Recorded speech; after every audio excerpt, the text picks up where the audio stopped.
Hello everyone, welcome to my channel Let's Learn with Nayan. আপোনালোক সবকে স্বাগতম জনাইছো মোৰ YouTube channel Let's Learn with Nayan. So আজি যেটো আমি টপিক আলোচনা কৰিম হেতু হল ভয়েস চেঞ্জ। আমি অসমীয়াত কয় যাক বাক্য পৰিৱৰ্তন কৰা। তো ভয়েস চেঞ্জ আমি কেনেকুৱা কৰিম সেইবিলাকৰ বিষয়ে আমি আজি আলোচনা কৰিবলৈ গৈ আছো। সো মই ইয়াতে মোৰ তৰফৰ পৰা কিছুমান রুল লিখি দিছো। রুল অফ ভয়েস চেঞ্জ বা ভয়েস চেঞ্জ করার নিয়ম। ফার্স্ট রুলটো কি অবজেক্ট টু সাবজেক্ট হব। ওকে, আমি ভয়েস চেঞ্জ কৰিবলৈ যাওঁতে আমি অবজেক্টটো প্ৰথম কি কৰিম সাবজেক্টলৈ চেঞ্জ কৰিম। নেক্সট কি টেন্স অনুসৰি বি ভাৰ্ব বা অক্সিলাৰি ভাৰ্ব বা হেল্পিং ভাৰ্বৰ ৰূপ বহিব। ওকে, যেনে কি প্ৰেজেন্ট টেন্সত কি আহে, প্ৰেজেন্ট ইনডিফিনিট টেন্সত কি আহে, এম ইজ বা আৰৰ পৰা কিবা এটা বহিব। পাষ্ট ইনডিফিনিট কি আহিব, ওয়াজ ওয়াৰৰ পৰা কিবা এটা বহিব। দেন এটা ৰুল স্টাৰ ওয়ান মানে সেইটো সেন্টেন্স বুঝিয়ে আমি ইউজ কৰিম। সেইকাৰণে এইটো স্টাৰ ওয়ান কেতিয়াবা লাগিবও পাৰে কেতিয়াবা নালাগিবও পাৰে। ওকে, সেইকাৰণে কন্টিনিউয়াস টেন্সত চাওক কি হ'ব বিং হয় আৰু পাৰফেক্ট টেন্স হলে বিং হ'ব, ফিউচাৰ টেন্স হলে শেল বি উইল বি তেনেকুৱা আহিব। আমি এইটো সেন্টেন্স হিচাপতহে ইউজ কৰিম। ওকে, এইটো সদায় নালাগিবও পাৰে। নেক্সট চাওকচোন কি আছে ভাৰ্বৰ পাস্ট পাৰ্টিসিপল ফৰ্ম বহিব। ওকে, ভাৰ্বৰ পাস্ট পাৰ্টিসিপল ফৰ্ম মানে কি V3 বুলি আমি লিখিব পাৰো। Present form, past form and past participle form. Okay, so next question কি প্রিপজিশন বাই, টু বা উইথ হিটোৰ পৰা যেটো সুইটেবল হয় হিটো বহিব। ওকে, নেক্সট কি অবজেক্ট টু সাবজেক্ট হ'ব আৰু লাস্ট ৰুল যিখিনি এক্সট্ৰা কিবা থাকে সেন্টেন্সত সেই এক্সট্ৰাখিনি আমি বহাম। তো এতিয়া আমি কেইটামান এক্সাম্পল কৰিবলৈ গৈ আছো। ওকে, সো ফাৰ্স্ট এক্সাম্পলটো কি দিছে হি ৰিডস এ বুক, হি এখন কিতাপ পঢ়ে। ওকে, সো আমি যদি ইয়াক ভয়েস চেঞ্জ কৰিবলৈ যাওঁ তাৰ প্ৰথম আমি যাব লাগিব যে ইয়াতে সাবজেক্ট কোনটো, ভাৰ্ব কোনটো আৰু অবজেক্ট কোনটো। ওকে, তো সাবজেক্ট আমি গম পাইছো হি হ'ব। তো মোৰ সাবজেক্ট যদি আমি কেনেকুৱাকে আমি চিনাক্ত কৰিব পাৰি সেইটো কৈ আছো। ওকে, বাক্যত কোনে দি প্ৰশ্ন কৰিলে হু বা হুম দি কোনোবাই প্ৰশ্ন যদি কৰে সেইটো হ'ব কি আমাৰ সাবজেক্ট। কোনে বুকটো পঢ়ি আছে, হি ৰিডস এ বুক, হি বুকটো পঢ়ি আছে। কোনে পঢ়ি আছে বুক, হি। তো হিটো হ'ব গৈ কি আমাৰ সাবজেক্ট। ওকে, আৰু কি পঢ়ি আছে, কিতাপ পঢ়ি আছে, তো সেইটো হ'ব গৈ কি আমাৰ অবজেক্ট। ওকে, আৰু বাক্যত কৰা দ্বাৰা হোৱা পঢ়া যি বুজায় সেইটো হ'ব গৈ আমাৰ অবজেক্ট। তো এইটো আমি গম পালো সাবজেক্ট, এইটো ভার্ব, এইটো অবজেক্ট। ওকে, সো এতিয়া চাওক প্রথম রুলটো কি অবজেক্ট সাবজেক্ট হব। অবজেক্টটো কি আছে ইয়াত আমারে এ বুক, তো আমি আনি লিখিম প্রথম এ বুক। ওকে, এ বুকটো আমার প্রথম রুল মতে আহিল, অবজেক্ট টু সাবজেক্ট করিলো। ওকে, নেক্সট চাওক কি আপোনালোকে টেন্স অনুসৰি বি ভাৰ্বৰ বা হেল্পিং ভাৰ্বৰ বা অক্সিলাৰি ভাৰ্বৰ ৰূপ বহিব। তো ইয়াতে অক্সিলাৰি ভাৰ্ব কি আছে আমাৰ, সৰি টেন্সটো কি আছে প্ৰেজেন্ট ইনডিফিনিট টেন্স। তো প্ৰেজেন্ট ইনডিফিনিট টেন্সত আমাৰ কি আহে এম ইজ বা আৰ। প্লুৰেল ফৰ্মত কি আহিব আৰ আহিব, ইউৰ লগত সদায় আৰ লাগিব আৰু আইৰ লগত সদায় এম লাগিব। তো ইয়াতে কি হ'ব আমাৰ এ বুকটো কি হ'ব এ বুকৰ লগত ইজ লাগিব। এ বুক ইজ, এখন বুক মানে সিঙ্গুলাৰ ফৰ্ম, সেইকাৰণে আমাৰ ইয়াতে ইজ লাগিব। ওকে, সো নেক্সট চাওক কি ৰুল আমাৰ কন্টিনিউয়াস টেন্স নহয় ইয়াতে, সেইকাৰণে এই ৰুলটো ইয়াতে ইউজ নহব।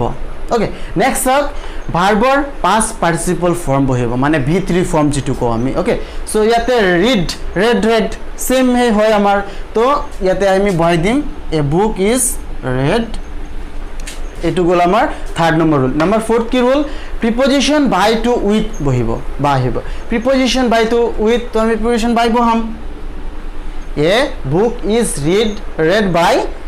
এতিয়া কথা হল এই যে হিটোক আমি এক্টিভৰ পৰা পেছিভলৈ নিলে কি হয়, হিটো কি হৈ যায় হিম, বা আইটো কি হৈ যায় মি, উইটো কি হয় আস, তেনেকুৱাকে আমি চেঞ্জ কৰোঁ। ওকে, সো ইয়াতে হিটো কি হৈ যাব হিম। ওকে, বা যদি হার হলে হয় সরি সি হলে হয় তেতিয়া কি হলে হয় হার হলে হয়। ওকে, আশা কৰো আপোনালোকে বুজি পাইছে। প্ৰথম এক্সাম্পলটো মই আকৌ বুজাই দি আছো। হি ৰিডস এ বুক, এইটো আমাৰ ভয়েস চেঞ্জ কৰিব দিছে। আমি প্ৰথম গম পাম কি সেন্টেন্সটো কি সেন্টেন্স হয় প্ৰেজেন্ট মানে কি টেন্সৰ হয় সেন্টেন্সটো ওকে তো আমি গম পালো এটো কি হি ৰিডছ এ বুক এটো ভাৰ্বৰ হিটো থাৰ্ড পাৰসন সিঙ্গুলাৰ নাম্বাৰ হয় আৰু ভাৰ্বৰ লগত এস ইএস বা ইএস আছে গতিকে আমি এটো গম পালো যে এটো কি হ'ব present indefinite tense present indefinite tense হোৱাৰ লগতে আমি আৰু বস্তু চাব লাগিব যে সাবজেক্ট কি হয় ৰিড টু হল ভাৰ্ব আৰু অবজেক্ট টু হল আমার এ বুক ওকে তো আমি রুল মতে যাম প্রথম কি রুলটো কি অবজেক্ট সাবজেক্ট হয় তো অবজেক্টটো কি আছে আমার এ বুক আমি এ বুকটো ইয়াতে আনিলো ওকে এ বুকটো আমি ইয়াতে আনিলো দেন আসলে কি টেন্স অনুসৰি হেল্পিং ভাৰ্ব বা বি ভাৰ্ব বা অক্সিলাৰি ভাৰ্বৰ ৰূপ বহে তো আমি সেইটো বহালো টেন্স অনুসৰি এটো অক্সিলাৰি ভাৰ্ব প্ৰেজেন্ট ইনডিফিনিট টেন্স আৰু এটা সিঙ্গুলার ফর্ম গতিকে আমি ইয়াত কি বহালো এ বহালো ঠিক আছে নেক্সট কি এটো কন্টিনিউয়াস টেন্স নহয় বা ফিউচার নহয় পারফেক্ট নহয় সেই কাৰণে আমি কি কৰিম এটো ৰুলটো স্কিপ কৰি দিম নেক্সট থাৰ্ড ৰুলত আহিম ভাৰ্বৰ পাস্ট পাৰ্টিসিপল ফৰ্ম বহিব ইয়াতে কি আহিব ভাৰ্বৰ পাস্ট পাৰ্টিসিপল কি আছে আমাৰ ৰিড ৰেড ৰেড তো আমি ৰেড টু বহাই দিলো ওকে দেন আহিলে কি number fourth rule preposition by to with আমি প্রিপজিশন বাই টু বহাই দিম হৈ গল ওকে নেক্সট রুল আছে কি অবজেক্ট সাবজেক্ট টু অবজেক্ট হব তো ইয়াতে সাবজেক্ট কি আছিল হিটু আমি এটু অবজেক্ট বহাই দিম হিটুক যদি আমি অবজেক্ট বহাও কি হব হিম ওকে সেইটো হল ইয়াৰ আনসাৰ ওকে সো এতিয়া আৰু এটা এক্সাম্পল লৈছো কি আছে হি ডিড দা সাম তেও অঙ্কটো কৰিলে ওকে সো ইয়াতে আমি গম পাম এটু কি টেন্স হয় হি ডিড দা সাম ইয়াতে ভার্বটো আছে past ফর্মত দ্যাট মিন্স V2 ফর্মত আছে ওকে তো V2 ফর্মত আছে আৰু সাবজেক্টটো কি হয় কোনে কৰি আছে তেও হি তো হিটো হ'ব কি আমাৰ ইয়াতে সাবজেক্ট আৰু কি কৰি আছে অঙ্ক কৰি আছে তো সেইটো হ'ব কি আমাৰ কি অবজেক্ট আৰু সেইটো হ'ব ভাৰ্ব তো আমি ৰুল মতে যাম অবজেক্টটো কি হ'ব আমাৰ সাবজেক্ট হ'ব তো অবজেক্ট কি আছে ইয়াতে আমাৰ দি সাম তো আমি লিখিম কি দা সাম ওকে নেক্সট কি আছিল টেন্স অনুসৰি বি ভাৰ্বৰ ৰূপ বহিব দা সাম কি হ'ব এটো পাস্ট ইনডিফিনিট টেন্স গতি কি আহিব দা সাম একটা হে গতি কি আহিব ইয়াতে ওয়াজ আহিব দা সাম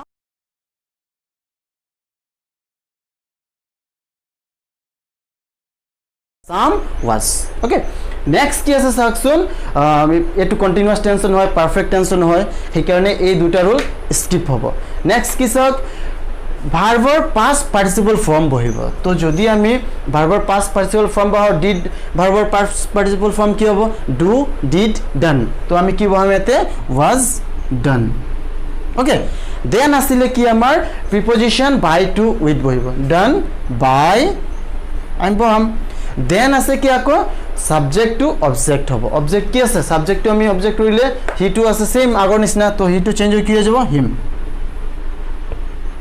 okay da sum was done by him তেও অঙ্কটো কৰিলে আমি বাচ্য পৰিৱৰ্তন কেনেকৈ কম তেওৰ দ্বাৰা অঙ্কটো তেওৰ দ্বাৰা কৰা হল একেই কথা ওকে সো আমি বুজিলো এনেকুৱাকে কৰা হয় বুলি ওকে নেক্সট চাওক he is reading a news paper তেও এখন নিউজ পেপাৰ পঢ়ি আছে ওকে যদি ইয়াতে ভাৰ্বৰ লগত চাও এটো ৰিড ভাৰ্ব তাৰ লগত কি আছে আইএনজি আছে আইএনজি থকা সেন্টেন্স আমি গম পাই যাম কি এটো কন্টিনিউয়াস টেন্স হেতু প্রেজেন্ট হ'ব পাৰে হেতু পাস্ট হ'ব পাৰে ওকে বা ফিউচাৰ হ'ব পাৰে তো ইয়াতে কি আছে ইজ আছে এম ইজ আৰ হেতু কাৰ ফৰ্ম কৈছিলো প্ৰেজেন্ট ইনডিফিনিটৰ তো প্ৰেজেন্ট ইনডিফিনিটৰ ফৰ্ম গতিকে ইয়াতে কি আহিব present continuous tense okay so ইয়াতে চাওক এতিয়া he is reading a news paper তেও এখন নিউজ পেপাৰ পঢ়ি আছে তো আমি ৰুল ফলো কৰিম আগৰ মতে কি আছে ফাৰ্স্ট ৰুল কি আছিল অবজেক্ট টু সাবজেক্ট হ'ব তো আমাৰ অবজেক্ট কি ইয়াতে নিউজ পেপাৰ ওকে সাবজেক্ট হল এটো হল অক্সিলাৰি ভাৰ্ব আৰু এটো হল মেইন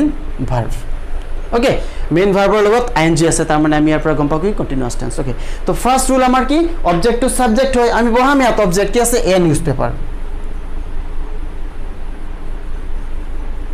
এ নিউজ পেপাৰ ওকে নেক্সট কি টেন্স অনুসৰি বি ভাৰ্বৰ ৰূপ বহিব তো ইয়াতে আমি কি বহাম টেন্স অনুসৰি বি ভাৰ্বৰ ৰূপ তো ইয়াতে প্ৰেজেন্ট কন্টিনিউয়াস টেন্স আৰু এ নিউজ পেপাৰ এটো কি একটা তো কি হ'ব ইয়াতে এ নিউজ পেপাৰ ইজি আহিব ওকে তো এতিয়া স্টার রুলত আহক স্টার রুল কি কন্টিনিউয়াস টেন্স হলে বিইং আহে কন্টিনিউয়াস টেন্স হয়নে এটো সেন্টেন্স হয় কন্টিনিউয়াস টেন্স হয় তার কারণে আমি কি বহাম ডাইরেক্টলি এই বিইং টু আনি বহাম তো কি হ'ব বিইং টু বহালে ইয়াতে a newspaper is being BEING being okay then perfect tense এইটো নহয় কন্টিনিউয়াস টেন্সৰ একটাহে ৰুল এইটো ইউজ হয় আমি বহাই দিলোঁ নেক্সট কি আছে ভাৰ্বৰ পাষ্ট পাৰ্টিচিপল ফৰ্ম বহিব তো আমি ভাৰ্বৰ পাষ্ট পাৰ্টিচিপল ফৰ্ম বহাম কি আছে ইয়াতে ৰিডিং ৰিড ৰেড ৰেড আমি আগতে পাইছোঁ তো কি হ'ব ইয়াতে red RED read a newspaper is being read then কি আহিব preposition by to with পৰা কিবা এটা আমি পাই ভন preposition read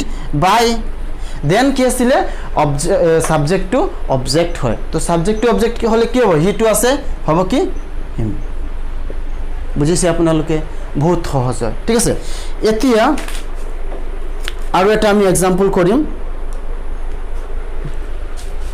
টুক আমি সাবজেক্ট বনালো ওকে নেক্সট কি আছে টেন্স অনুসৰি বি ভাৰ্বৰ ৰূপ বহিব ওকে তো ইয়াতে কি আছে হেজ হেভ হেজ কি কৈছিলো প্ৰেজেন্ট পাৰফেক্টত ইউজ হ'ব তো ইয়াতে কি হ'ব দা ওয়ার্ক হেজ দেন কি হ'ব পারফেক্ট টেন্স হলে বিন তো আমি এটু কি হয় পারফেক্ট টেন্স হয় আমি কি বহাম বিন বহাম the work has been okay then কি রুল আইব ভাৰ্বৰ past participle form তো ভাৰ্বৰ past participle form কি আছে do did done already আছে past participle form the work has been done then আইব আমাৰ preposition by to with by বহাম then কি be mean হয় ইয়াতে কি আছে যদু হ তো যদুই বহিব by JDHU okay noun to change নহয় okay